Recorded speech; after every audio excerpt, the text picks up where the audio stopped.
korte. Ito mga kapatid, if we cannot get the justice here on earth, dito sa mga pinagagawa nila mga kapatid, kasi hawak nila, ganito, ganyan, we cannot expect fairness dito.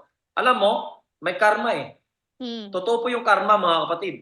Whether you are religious, not religious, naniniwala ka Diyos, o naniniwala ka sa Diyos, o wala kang Diyos, ang karma mga kapatid, babalik at babalik. Hahanapin kayo ng karma. Hahanapin kayo ng karma.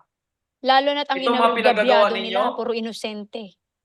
ito, these are all injustices. At hindi po natutulog ang Diyos sa langit. Naniniwala po kami dyan.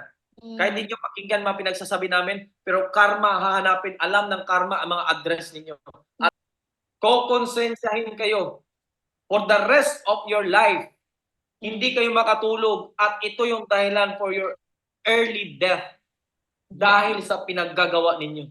Itong karma, itong pagkonsensya, alam nyo, pag ang tao na walang ginawang masama sa inyo, puro kabutihan, tapos itong pinagsasabi ninyo, binabaliktad ninyo, lahat kasi nabusalan niyo yung bibig ninyo ng pera, at kahit ano naman false accusation pinagkagawa ninyo, itong mga kapatid, ang konsensya ninyo cannot get the justice here, the justice on earth.